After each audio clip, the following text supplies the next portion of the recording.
I got this piece off Facebook Marketplace for free, and let me tell you, I soon realized why. It had a split top, the veneer was coming off, it had stuck drawers, I found it had a rotted leg later on, and not to mention several layers of white gloss paint to get through. But follow along as I show you step by step how I navigated all of those problems and took this piece from a weathered old outdoor plant stand into something that you could have in your country home. Now, when you have thick paint like this, a fantastic option for removing it is to use a carbide scraper. You can use a carbide scraper in conjunction with a chemical stripper, but I find when it is old paint that's failing like this, the carbide scraper just cuts through so beautifully. Now, because that timber veneer was failing on the front, I wanted to remove the doors prior to doing any cleaning because it is pretty messy work trying to get veneer off. However, this veneer did come off very easily. I was able to use my chisel just to pry everything up, exposing the timber that was underneath. It's very common to find timber underneath timber veneer on older pieces. So keep that in mind when you are doing restoration work because this can be sanded down and sometimes it's really beautiful timber. After the messy work was done, I went ahead and used my crud cutter to clean everything down, the entire piece, inside, outside, underneath.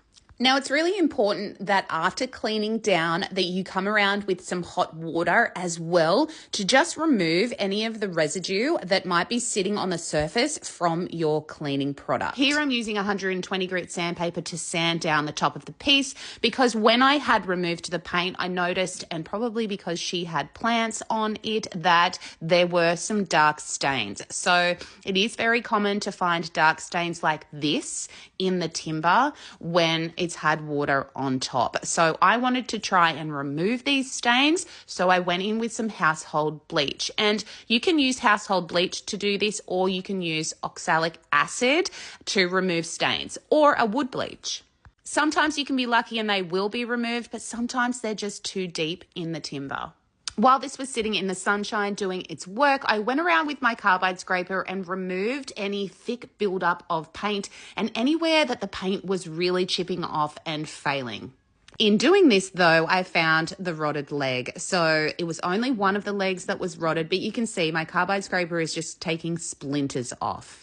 Now, one of the things that I search for when I'm looking at, bulk cleanup pieces on the side of the road, I look for little legs. So ornate legs like this are quite common on pieces, but sometimes the whole piece will be in bad shape and you can't use it, but you can use one element like these little legs. So I just happened to have two that were the perfect size. They just needed to have the varnish removed. So I did this with my drill and just an old sanding disc. Now, I had pre-doweled these little legs, so all I had to do was drill a hole where the existing leg was, use some woodworker's glue, so I filled up that little hole and then tapped the leg into place and allowed it to dry thoroughly in the sun. It was then time to scuff sand the piece because I had planned to paint this one. Now, it's incredibly important that if you have chipping paint like this, that you almost remove it entirely or at least get it off anywhere where it looks like it might fail because no amount of primer that you put onto this piece will make that existing paint stick back down. So you have to remove it.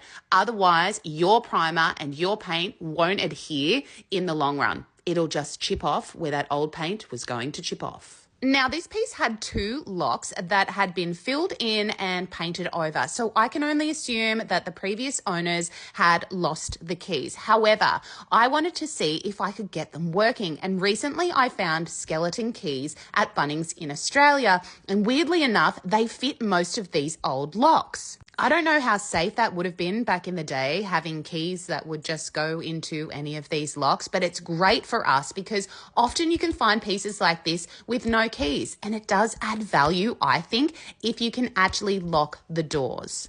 So I removed all of that filler, I sprayed in some silicone spray, gave it a little bit of a jiggle around to sort of work that silicone spray in, and it started working. Now, I was really lucky that the person that I actually got this off found the headboard to this piece. So even though the bleach had only faded those dark spaces, it was going to be covered up by the headboard. So that was a win. Now, because I had sanded down to raw timber in areas, I used an oil-based primer to stop any tannin bleed that I would get coming out of that timber in my final finish. You can use a shellac-based primer or an oil-based primer to do this if you are going to be spraying your piece a lighter color. Now, once my primer was completely dry, I went around with a 400 grit sanding pad over the entire piece. And this is especially important if you are spraying outside or somewhere where it's dusty, because little bits and pieces can get stuck in your paint. So this step will remove all of that, and it will also remove any texture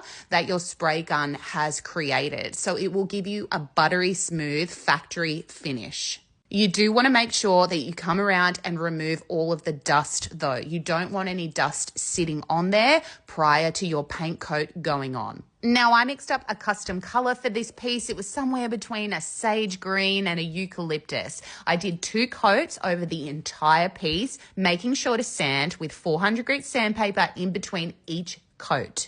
Once everything was completely dry, I brought it inside to do my paint washing. Now, this one was a little bit trickier because I had to match 2 different timber tones. So I had a bleached oak timber top, but then I had some warmer Oregon legs. So I had to have a little bit of warmth in my paint wash, and I also had to have a cool element as well so that they could both balance out. If you want to learn exactly how to paint wash and how to achieve raw timber finishes, I have some great guides through the link in my bio, which break down each and every step. Now, I went ahead and did 2 coats of paint wash on the legs, 2 coats of paint wash onto the drawer fronts, and the same on the top to achieve a balanced result. Now, a great little tip when you have drawers that are sticking is to use an old candle along the drawer runners and on the internal drawer runner to get everything sliding smoothly.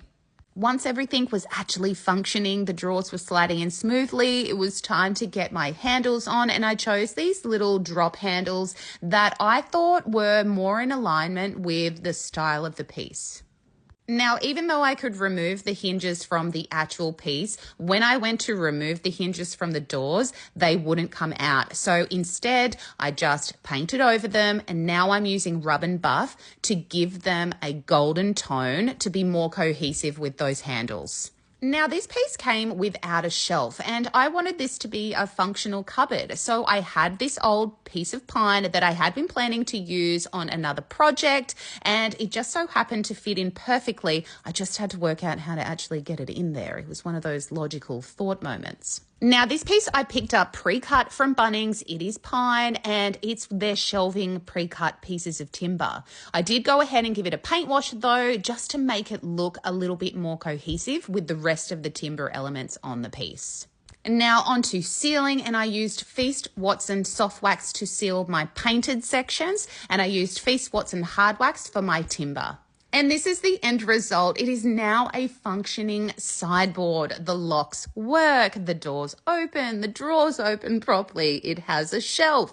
I think that those little legs look perfect for the piece. I love that the little handles are more cohesive now with an antique vintage vibe, and the timber tone and the green I think is just stunning. What do you guys think? Nail or fail?